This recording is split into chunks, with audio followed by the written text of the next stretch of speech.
बड़े ट्रक चलाने वाले लोग एक बात अच्छे से जानते हैं, आधी रात में सड़क पर अगर कोई लिफ्ट मांगे तो कभी मत रुकना। ये बात मेरे उस्ताद ने कई साल पहले स्टीयरिंग पर हाथ मारते हुए मुझे समझाई थी। मैंने इसे हमेशा दिल में बसा कर रखा, लेकिन आज रात मैंने ये नियम तोड़ दिया। आधी रात के समय मुझे सड़क पर एक 4 लोगों का परिवार मिला। दूर से ही मैंने देखा कि उस परिवार का आदमी मुझे हाथ देकर रुकने का इशारा कर रहा था। जैसे ही मैं गाड़ी उनके पास ले गया, वो आदमी सीधे जमीन पर घुटनों के बल बैठ गया और बार बार सिर झुकाकर मुझे धन्यवाद देने लगा। उनके पीछे एक काली कार खड़ी थी जो एक्सीडेंट के कारण खराब हो चुकी थी। पूरा परिवार डर के मारे कांप रहा था। मैंने ज्यादा सोचे बिना ही उन्हें गाड़ी में बैठा लिया। अभी कुछ देर पहले पता नहीं कहां से एक लाल रंग की स्पोर्ट्स कार आई थी जो लगातार हमारा पीछा कर रही थी। मैंने उन्हें दिलासा देते हुए कहा, डरो मत, मैं तो भारी ट्रक चला रहा हूँ। अगर वो लाल कार पास भी आई तो भी मुझसे पंगा लेने की हिम्मत नहीं करेगी। तभी रेडियो पर खबर आई, पहाड़ी रास्ते घाट रोड पर एक लाल स्पोर्ट्स कार और एक काली कार के बीच भयानक एक्सीडेंट हुआ था। लाल कार का ड्राइवर मौके पर ही मर गया। मैंने तुरंत रेडियो बंद कर दिया। मेरे बगल में बैठे आदमी के माथे पर पसीना आ गया। वो घबरा कर बोला, अरे ये तो वही घाट वाली सड़क है जिस पर हम चल रहे हैं। क्या ये वही लाल कार है जो हमारा पीछा कर रही थी? मैंने उसे समझाते हुए कहा, चिंता मत करो, ये खबर पुरानी रिकॉर्डिंग है। जो एक्सीडेंट तुमने सुना वो 3 साल पहले हुआ था। ये सुनकर उसने राहत की सांस ली। मैं भी बेवजह डर गया था। फिर उसने अपना परिचय दिया, मेरा नाम राजेश है, ये मेरी पत्नी सीमा है और पीछे मेरे बच्चे, बेटी पूजा और बेटा चिंटू। हम आज अपनी बेटी को घर लाने जा रहे थे, लेकिन रास्ते में ये हादसा हो गया। मैंने रियर व्यू मिरर में देखा, सीमा की गोद में सिमटी हुई लड़की लगभग 20 साल की लग रही थी। मैंने पूछा, आपकी बेटी कॉलेज में पढ़ती है ना? उसने कहा, हाँ। मैंने फिर पूछा, लेकिन आज कोई छुट्टी भी नहीं है, तो फिर उसे घर क्यों ले जा रहे हो? ये सुनते ही पूजा का चेहरा बदल गया। वो कुछ कहने ही वाली थी कि अचानक चिंटू जोर जोर से चिल्लाने लगा। उसकी आवाज सामान्य नहीं थी, बल्कि अजीब, तीखी और सूखी लग रही थी। लेकिन राजेश ने उसकी परवाह करने के बजाय गुस्से में कहा, चिंटू चुप रहो, अजीब आवाजें मत निकालो। ये कहकर उसने मुझे मजबूरी में मुस्कुराकर देखा और चिंटू भी उसके चिल्लाने के बाद अचानक शांत हो गया। मुझे कुछ अजीब लग रहा था, जैसे कुछ गड़बड़ हो। मैं उनसे और सवाल पूछने ही वाला था कि अचानक पीछे से इंजन की तेज आवाज आई जो दूर से करीब आती जा रही थी। राजेश ने तुरंत खिड़की से पीछे देखा और घबरा गया। वो वही लाल स्पोर्ट्स कार है, वो फिर से हमारे पीछे आ गई। सीमा ने तुरंत दोनों बच्चों को अपने पास कसकर पकड़ लिया और गया। वो वही लाल स्पोर्ट्स कार है, वो फिर से हमारे पीछे आ गई। सीमा ने तुरंत दोनों बच्चों को अपने पास कसकर पकड़ लिया और राजेश घबराहट में कुछ समझ नहीं पा रहा था। मैंने शीशे में देखा, एक खुली छत वाली स्पोर्ट्स कार हमारा पीछा कर रही थी। उसका ड्राइवर अपना आधा सिर बाहर निकाले हुए था और उसका काला सा मुंह खुला हुआ था, जैसे वो चिल्ला रहा हो। ये घाट का रास्ता बहुत संकरा था, जहाँ एक समय में सिर्फ एक ही गाड़ी निकल सकती थी, लेकिन वो स्पोर्ट्स कार का ड्राइवर पागलों की तरह बार बार ओवरटेक करने की कोशिश कर रहा था और लगातार हॉर्न बजा रहा था। आगे एक मोड़ आने वाला था। मैंने मौके का फायदा उठाकर तेजी से स्टीयरिंग घुमा दिया। मेरा भारी ट्रक अचानक सड़क पर झटका खाकर मुड़ा और वो लाल कार पीछे हटने पर मजबूर हो गई। उसे जोर से ब्रेक लगाना पड़ा और सड़क पर लंबे निशान बन गए। मोड़ पार करने के बाद मैंने देखा वो लाल कार अब हमारा पीछा नहीं कर रही थी। ये देखकर राजेश का परिवार थोड़ी राहत महसूस करने लगा। राजेश बोला, हम उसे जानते भी नहीं, फिर वो हमारा पीछा क्यों कर रहा था? मैंने कहा, मुझे भी नहीं पता, लेकिन रेडियो में जो एक्सीडेंट की बात हुई थी वो भी एक लाल कार की ही थी। तुम्हें पता है उस हादसे में कितने लोग मरे थे? वो गुस्से में बोला, अभी ये सब पूछने का क्या मतलब है? कितने लोग मरे, इससे तुम्हें क्या लेना देना? आधी रात है, बच्चों को डराओ मत। मैंने कहा, मुझे ठीक से नहीं पता, लेकिन याद है कि उस लाल कार में ड्राइवर के अलावा एक लड़की भी थी और एक्सीडेंट के बाद वो लड़की बेहोश हो गई थी। इसके बाद गाड़ी में एकदम सन्नाटा छा गया। माहौल हल्का करने के लिए मैंने पूजा से पूछा, पूजा तुम किस साल में पढ़ती हो? पूजा उठकर कुछ बोलने ही वाली थी, लेकिन सीमा ने उसे रोक दिया और खुद बोली, वो 3rd ईयर में है। तभी पूजा ने खिड़की के बाहर देखा और अचानक डर के मारे चिल्ला उठी, जल्दी देखो वहाँ कोई खड़ा है। मैंने पूछा, कहाँ? मुझे तो कुछ नहीं दिख रहा। वो बोली, मैंने अभी एक लड़की को देखा, फूलों वाली ड्रेस पहने हुए, वो सड़क के किनारे खड़ी थी। क्या वो उसी लाल कार वाली लड़की हो सकती है? बकवास मत करो। राजेश ने तुरंत गुस्से में बात काट दी और विषय बदलते हुए मुझसे पूछा, भाई इतनी रात को तुम ट्रक में क्या सामान ले जा रहे हो? लगता है गाड़ी में कोई हलचल ही नहीं है। गाड़ी में कोई सामान नहीं था, मैं बस अपने एक क्लाइंट के लिए उसके दोस्त को लेने आया था, इसलिए ट्रक लेकर निकला था। राजेश बोला, इतने बड़े ट्रक से लोगों को लेने आना थोड़ा अजीब नहीं लगता? मैंने कहा, हाँ थोड़ा तो है। तभी अचानक सामने सड़क पर एक लड़की आ गई। वो फूलों वाली ड्रेस पहने सीधे सड़क के बीचों बीच खड़ी थी। मैं ब्रेक लगाने की कोशिश करता उससे पहले ही, जैसे ही गाड़ी उससे टकराने वाली थी, वो लड़की अचानक गायब हो गई। मैं कुछ समझ पाता उससे पहले ही पीछे से चिंटू जोर से चीख पड़ा, वो आ गया, वो वापस आ गया। राजेश गुस्से में चिल्लाया, चुप हो जा। ही जैसे ही गाड़ी उससे टकराने वाली थी, वो लड़की अचानक गायब हो गई। मैं कुछ समझ पाता उससे पहले ही पीछे से चिंटू जोर से चीख पड़ा, वो आ गया, वो वापस आ गया। राजेश गुस्से में चिल्लाया, चुप हो जा, अगर फिर बकवास की तो ठीक नहीं होगा। सीमा बोली, आप बच्चों पर क्यों चिल्ला रहे हो? वो पहले ही डर गए हैं। चिंटू डरते हुए बोला, माँ मुझे बहुत डर लग रहा है। मैंने माहौल संभालते हुए कहा, सब शांत रहो, शायद ये इस इलाके का कोई नेचुरल इफेक्ट हो। कभी कभी ऐसी चीजें रिकॉर्ड हो जाती हैं जिसे हम लोग मिराज कहते हैं। राजेश तुरंत बोला, हाँ सही कहा भाई, इतने सालों से ट्रक चला रहा है, जरूर ऐसी चीजें देखी होंगी, ये मृग तृष्णा ही होगी। मैंने शीशे में देखा, पूजा लगातार कांप रही थी। सीमा बोली, अरे पूजा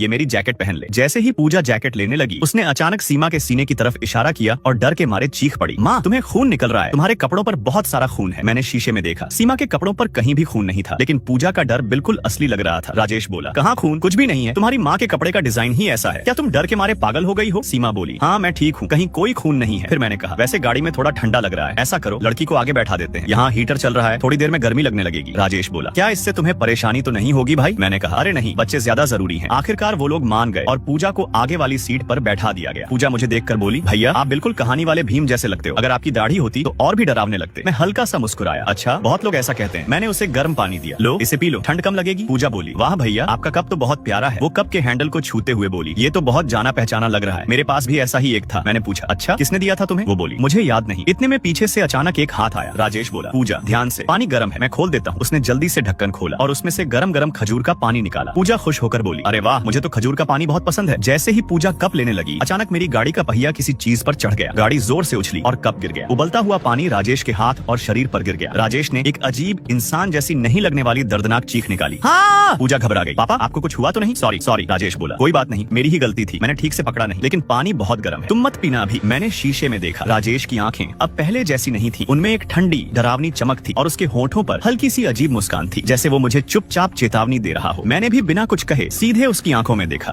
गाड़ी सुनसान पहाड़ी रास्ते पर चलती रही और माहौल बहुत भारी हो गया। पूजा ने पूछा, भैया आप इतनी रात को यहाँ किसी को लेने क्यों आए हो? कोई जरूरी काम है क्या? मैंने कहा, हाँ, मेरा क्लाइंट अपने दोस्त के लिए बहुत परेशान है। पूजा ने पूछा, क्या उसका दोस्त बीमार है? मैंने कहा, हाँ, कुछ ऐसा ही समझ लो। तुम्हारा कोई अच्छा दोस्त है? वो बोली, नहीं, मेरा कोई दोस्त नहीं है। लेकिन ये कहते ही उसका चेहरा उलझन में पड़ गया, जैसे उसे खुद अपने जवाब पर शक हो। सीमा धीरे से मेरे पास आकर बोली, उसका चेहरा पूरी तरह पीला पड़ चुका था। भाई प्लीज गाड़ी थोड़ा तेज चलाओ, बस हमें इस पहाड़ी रास्ते से बाहर निकाल दो, आगे हम खुद कैब कर लेंगे। तभी अचानक सामने से तेज इंजन की आवाज आई। एक लाल स्पोर्ट्स कार सड़क के बीचों बीच खड़ी थी, सीधे हमारी तरफ मुंह करके। राजेश घबरा गया, ये हमारे आगे कैसे आ गई? वो कार जैसे अचानक कहीं से प्रकट हो गई थी। इस पूरे रास्ते में कोई मोड़ ही नहीं था जहाँ से वो हमें ओवरटेक करके आगे आ सकती। राजेश चिल्लाया, भाई अब क्या करें? तभी सबसे डरावना दृश्य हुआ। वो लाल स्पोर्ट्स कार अचानक बीच की रेलिंग तोड़कर सीधे हमारी तरफ पूरी स्पीड में आने लगी। पूजा ने आंखें कसकर बंद कर ली और सीट बेल्ट को जोर से पकड़ लिया। मैं गुस्से में चिल्लाया, साला मरना है क्या? ठीक है, मैं भी पीछे नहीं हटूंगा। अब बचने का कोई रास्ता नहीं था, सीधी टक्कर ही एकमात्र रास्ता था। मैंने ब्रेक लगाने के बजाय एक्सीलेटर पूरा दबा दिया। मेरा भारी ट्रक सीधे उस लाल स्पोर्ट्स कार की तरफ दौड़ पड़ा। पीछे बैठे राजेश, सीमा और चिंटू एक साथ डर के मारे चीख उठे। जैसे ही दोनों गाड़ियां टकराईं, वो लाल स्पोर्ट्स कार कागज की तरह मुड़ गई। कुछ ही सेकंड में वो एक शानदार कार से टूटे फूटे लोहे के ढांचे में बदल गई। अंदर बैठे ड्राइवर की चीखें भी अजीब, खोखली और दूर होती चली गई। अचानक एक गाढ़ा लाल धुआं उठा, जिसने मेरे ट्रक के पूरे सामने वाले हिस्से को घेर लिया। तभी मेरी बगल वाली सीट का दरवाजा बाहर से एक जली हुई काली हाथ ने खोल दिया। वो चीज अंदर घुसते ही अपने काले पंजों से पूजा का हाथ पकड़ने लगी। मैं तुरंत हरकत में आया, कमर से अपना आत्मा मारने वाला कोड़ा निकाला। मैंने पूजा को अपनी तरफ खींचा और पूरी ताकत से उस काले साए के सिर पर कोड़ा दे मारा। वो चीज जोर से चीखी, उसका शरीर जैसे बिजली लगने से कांपने लगा और वो तुरंत लाल धुएं में वापस गायब हो गई। साथ ही ट्रक के सामने छाया लाल धुआं भी धीरे धीरे खत्म हो गया। पूजा डर के मारे बोली, माँ पापा ये क्या था? बहुत डर लग रहा है। लेकिन इस बार राजेश और सीमा ने उसे सांत्वना नहीं दी, बल्कि वो दोनों मुझे घूरने लगे। राजेश बोला, भाई तुम्हारे पास जो है वो क्या है? मैंने कहा, ये एक साधु ने दिया था तुम जैसे गंदी आत्माओं को मारने के लिए। बोला, भाई तुम्हारे पास जो है वो क्या है? मैंने कहा, ये एक साधु ने दिया था तुम जैसे गंदी आत्माओं को मारने के लिए। तभी उनका चेहरा बदल गया। राजेश धीरे से बोला, हमारी किस्मत बहुत खराब है, ये पहाड़ी रास्ता बहुत मुश्किल है। अगर तुम हमेशा यहीं रह जाओ और हमेशा हमारे लिए गाड़ी चलाते रहो कितना अच्छा होगा। मैंने ठंडे स्वर में कहा, चुपचाप दूर हो जाओ। मैंने कोड़ा कंधे पर जोर से मारा। सीमा चीख पड़ी और तुरंत पीछे हट गई। मैं बोला, मैंने तुम्हें बेचारी समझकर मदद की और तुम लोग। तभी अचानक मेरा ट्रक जोर से हिला, हेडलाइट्स झिलमिलाई और फिर पूरी तरह बंद हो गई। पूजा घबराकर बोली, क्या हुआ? गाड़ी खराब हो गई क्या? मैंने कई बार चाबी घुमाई लेकिन गाड़ी स्टार्ट नहीं हुई। मैं गुस्से में बोला, साले सीधी बात समझ नहीं आती। पूजा डर के मारे चिल्लाई, माँ पापा आप लोग कहाँ हो? मुझे डराओ मत। वो पीछे मुड़ी लेकिन पिछली सीट पूरी खाली थी। राजेश, सीमा और चिंटू तीनों अचानक गायब हो चुके थे। पूजा रोते हुए बोली, भैया वो लोग गायब हो गए। तभी सामने सड़क पर एक पुरानी काली कार आकर खड़ी हो गई। उसने हमारा रास्ता रोक लिया। मैंने धीरे से कहा, 3 साल पहले उस एक्सीडेंट में कुल 5 लोग मरे थे, एक लाल कार का ड्राइवर और एक काली कार में बैठा पूरा परिवार। पूजा हैरान होकर बोली, क्या सब मर गए थे? तो अभी जो हमारे साथ थे वो कौन थे? मैंने उसकी तरफ देखा और कहा, वो तुम्हारे परिवार नहीं थे और तुम भी पूजा नहीं हो। वो कांपते हुए बोली, मैं पूजा नहीं हूँ। तो फिर मैं कौन हूँ? इतने में अचानक खिड़की के बाहर से जोर जोर से खटखटाने की आवाज आने लगी। पूजा जल्दी नीचे आओ, माँ पापा बाहर इंतजार कर रहे हैं। मैं चिल्लाया, बाहर मत जाना, दूर रहो उनसे। पूजा डर के मारे सीट में सिकुड़ गई, जैसे सीट के अंदर छुप जाना चाहती हो। तभी चिंटू ट्रक के सामने वाली विंडशील्ड पर चढ़ गया। दीदी छुपो मत, मैंने तुम्हें देख लिया। पूजा चीख पड़ी, भैया मुझे बचाओ। मैंने तुरंत अपना कोड़ा उठाया और विंडशील्ड पर जोर से मारा। चिंटू दर्द से चीखते हुए नीचे गिर गया। बाहर अचानक सन्नाटा छा गया। मैंने पूजा से कहा, मेरी आंखों में देखो, तुम्हें खुद याद करना होगा कि तुम कौन हो, तुम्हारा नाम क्या है। अगर तुम्हें याद नहीं आया तो मैं तुम्हें यहाँ से नहीं ले जा पाऊंगा। वो रोते हुए बोली, मुझे नहीं पता, मैं सच में नहीं जानती, मैं पूजा नहीं हूँ। तो मैं आखिर हूँ कौन? तभी पहाड़ों के बीच से एक हल्की सी आवाज गूंजने लगी, जैसे कोई दूर से पुकार रहा हो। आवाज बहुत धीमी थी, टूटी फूटी, कुछ भी साफ सुनाई नहीं दे रहा था। पूजा बोली, कौन है? क्या कोई मुझे बुला रहा है? मुझे कुछ समझ नहीं आ रहा। मैंने पूजा से कहा, दरवाजा लॉक कर लो और किसी भी हालत में बाहर मत आना। इतना कहकर मैं सीट के नीचे से एक तेज रोशनी वाली टॉर्च निकाली और जेब से खनखनाते हुए तांबे के सिक्कों की माला निकाल ली। ली। मैंने दरवाजा खोला और नीचे कूद गया। मैं जोर से चिल्लाया, एक कदम भी आगे बढ़े तो तुम्हारी आत्मा यहीं खत्म कर दूंगा। ऐसे ही मैंने दरवाजा खोला और नीचे कूद गया। मैं जोर से चिल्लाया, एक कदम भी आगे बढ़े तो तुम्हारी आत्मा यहीं खत्म कर दूंगा। मेरे जन्म से ही मेरा स्वभाव मजबूत और उग्र था। शायद मेरी इस ऊर्जा से वो चीजें भी डर गईं। चारों तरफ फैली ठंडक धीरे धीरे कम होने लगी। मैं ट्रक के चारों ओर घूमकर वापस सामने आया तो देखा कि घना कोहरा पूरी तरह गायब हो चुका था। थोड़ी दूर वही पुरानी काली कार फिर से दिखाई दी। मुझे याद आया उस हादसे की खबर बहुत भयानक थी। काली कार को टक्कर मारकर खाई के किनारे फेंक दिया गया था। सड़क किनारे के पेड़ों की टहनियां कार के अंदर घुस गई थी। सीमा और चिंटू उसी वक्त मारे गए थे और बाद में दोनों गाड़ियों में आग लग गई थी। राजेश ड्राइवर सीट पर जिंदा जलकर मर गया था, इसलिए उसे गर्म खजूर के पानी से इतना डर लग रहा था। और अब वही राजेश उस काली कार की ड्राइवर सीट पर बैठा था। उसने अपना सिर घुमाया और अपनी काली खाली आंखों से मुझे घूरते हुए बोला, तुम बच नहीं सकते, उसे हमारे साथ चलना ही होगा। उसने हमसे जो लिया है वो उसे लौटाना होगा। लेकिन जैसे ही उसकी नजर मेरे हाथ में पकड़े कोड़े पर गई, उसके चेहरे पर डर साफ दिखने लगा। मैं वापस ट्रक में चढ़ा। इस बार गाड़ी एक ही बार में स्टार्ट हो गई। ट्रक फिर से चल पड़ा। पूजा अभी भी डरी हुई सामने बैठी थी। अपने हाथों को देखते हुए धीरे से बोली, मैं कौन हूँ? मैं पूजा नहीं हूँ तो फिर मैं कौन हूँ? मैं गाड़ी चलाते हुए उसे देख रहा था। अब उसका शरीर पहले से भी ज्यादा पारदर्शी लग रहा था, जैसे वो कभी भी गायब हो सकती हो। तभी सड़क किनारे फिर वही लड़की दिखाई दी, सफेद फूलों वाली ड्रेस में। लेकिन इस बार उसके कपड़ों के लाल फूल और भी ज्यादा गहरे लग रहे थे, जैसे ताजा खून लगा हो। मैं समझ गया अब उसके पास समय बहुत कम है, लेकिन मैं सीधे सच नहीं बता सकता था। उसे खुद याद करना जरूरी था, वरना उसकी आत्मा और अस्थिर हो जाती। अचानक कोहरे में कई टेढ़ी मेढ़ी परछाइयां दिखने लगी। फिर अचानक काले खून से सनी पेड़ों की शाखाएं बाहर निकली और जोर से ट्रक के शीशे पर लगने लगी। बाहर से तेज ब्रेक की आवाज, धातु के टकराने की आवाज और दर्द भरी चीखें आने लगी, जैसे 3 साल पुराना हादसा फिर से हमारे सामने हो रहा हो। आग की लपटों के बीच एक लड़की सड़क पर पड़ी हुई थी। पूजा कांपते हुए बोली, क्या वो मैं हूँ? अगले ही पल पूजा का शरीर झटका खाकर गायब हो गया और वो सीधे सड़क पर उस लड़की के पास खड़ी थी। तभी राजेश की आवाज गूंजी, हाँ वो तुम ही हो। तुम्हारा असली नाम काव्या है। तुम्हारी वजह से हमारा परिवार खत्म हो गया। तुम्हारा वो पागल बॉयफ्रेंड तेज गाड़ी चला रहा था और उसी ने हमें मार डाला। मेरी बेटी आज तक लापता है। हम तीनों 3 साल से इस रास्ते में फंसे हुए हैं। तुम्हें यहीं रहना होगा, ये तुम्हारा कर्ज है। मैं चिल्लाया, नहीं। मैं तुरंत ट्रक से कूदा और आगे वाली सीट पर रखा खरगोश वाला कप उठाकर उसकी तरफ फेंका। ध्यान से सोचो, याद करो तुम कौन हो। कप उसके पैरों के पास गिरा। अचानक उसके मुंह से निकला, रोहन। जैसे ही उसने ये नाम लिया, उसके पैरों में लिपटे काले साए जलते हुए पीछे हट गए। राजेश और सीमा चिल्लाने लगे, मत याद करो, तुम काव्या ही हो। तुम्हें हमारे साथ रहना होगा। तुम हमारी पूजा की जगह लोगी। दोनों पागलों की तरह उसकी तरफ झपट्टे। मैं उनके सामने आ गया। पहले मुझसे टकराओ। मैंने कोड़ा घुमाकर दोनों पर जोर से मारा। राजेश और सीमा दर्द से चीखते हुए पीछे हट गए। मैं चिल्लाया, जल्दी याद करो, तुम्हारा दोस्त कौन है? नाम क्या है? घर कहाँ है? वो रोते हुए बोली, मेरा नाम काव्या है। मैं इतने में पूरी पहाड़ी सड़क हिलने लगी, जैसे भूकंप आ गया हो। राजेश की डरावनी आवाज गूंजी, तुम कभी वापस नहीं जा पाओगी। यही तुम्हारा ठिकाना है, हमेशा के लिए। जैसे ही काव्या पूरी तरह उस भंवर में समाने वाली थी, अचानक असली पूजा वहाँ प्रकट हो गई। वो चिल्लाई, माँ पापा इसे छोड़ दो, ये मैं नहीं हूँ। राजेश और सीमा एकदम भावुक हो गए। पूजा हमारी बेटी, तुम वापस आ गई। सीमा बोली, जल्दी आओ, इस शरीर को अपने अंदर ले लो, तुम फिर से जिंदा हो जाओगी। राजेश भी बोला, हाँ पूजा, ये सब इसी का कसूर है। इसका शरीर मिल जाए तो हम फिर से एक साथ रह सकते हैं। लेकिन पूजा ने सिर हिलाते हुए कहा, मैं बहुत पहले मर चुकी हूँ। 3 साल पहले उसी खाई में गिरकर। आप लोग जो कर रहे हो उससे और लोग मरेंगे, अब बस करो। लेकिन राजेश और सीमा अब कुछ सुनने की हालत में नहीं थे। उनकी आंखों पर जिद और बदले की आग छा चुकी थी। उन्होंने पूजा की आत्मा को नजरअंदाज किया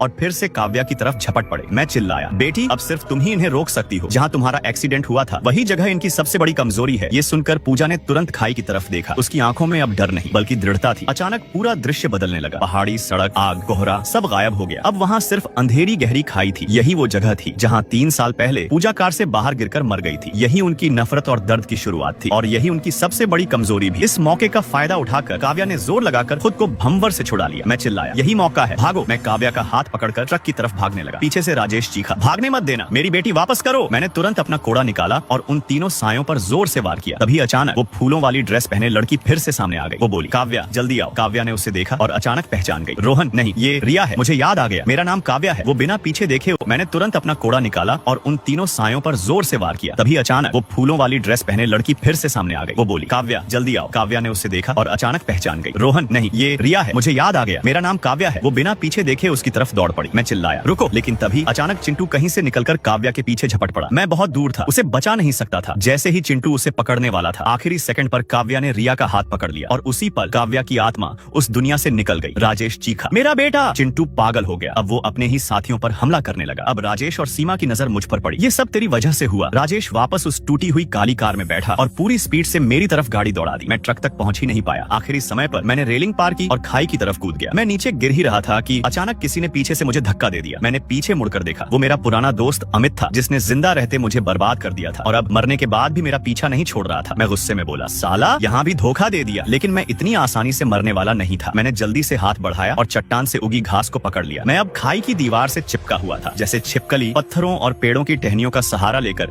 मैं ऊपर चढ़ने लगा। तभी ऊपर से एक ठंडी आवाज आई, यहीं रह जाओ, तुम बच नहीं सकते, हमारे साथ रहो। मैं चिल्लाया। जो मैंने देखा, साइड में एक मजबूत पेड़ की टहनी निकली हुई थी। मैंने झटके से खुद को उस तरफ झुलाया और उस टहनी को पकड़ लिया। फिर पूरी ताकत से उसे तोड़कर अपने हाथ में एक नुकीला हथियार बना लिया। मैंने उस नुकीली टहनी को कसकर पकड़ा और चिल्लाया, क्या करना चाहती हो? जैसे ही मैंने उस टहनी से वार किया, वो जोर से चीखी और मेरा हाथ छोड़ दिया। मैंने मौका देखते ही एक झटके में खुद को ऊपर खींचा और सड़क पर वापस चढ़ाया। मैं गुस्से में बोला, मैंने तुम लोगों को मौका दिया था, मैं उन्हें खत्म करने ही वाला था कि अचानक आसमान में हल्की रोशनी फैलने लगी। सुबह हो रही थी। जैसे ही सूरज की किरणें राजेश और सीमा पर पड़ी, उन्होंने एक आखिरी दर्द भरी चीख मारी और अगले ही पल दोनों राख बनकर हवा में बिखर गए। वो टूटी हुई काली भूतिया कार भी गायब हो गई। पूरा एक्सीडेंट का सीन जो अभी तक मौजूद था एकदम से गायब हो गया, जैसे पिछली रात कुछ हुआ ही नहीं। सब एक भयानक सपना था। मैं धीरे से बोला, इनका मोह बहुत गहरा था, इसलिए ये यहाँ फंसे हुए थे। अब जो होना है नीचे परलोक में होगा। आग की लपटों में मुझे एक पल के लिए राजेश का परिवार दिखा, जो धीरे धीरे धुंध में गायब हो गया। तभी मेरा फोन बजा। रिया घबराई हुई आवाज में बोली, भाई काव्या होश में आ गई, उसे सब याद है और उसने मुझे माफ भी कर दिया। मैंने राहत की सांस ली। बस यही काफी है।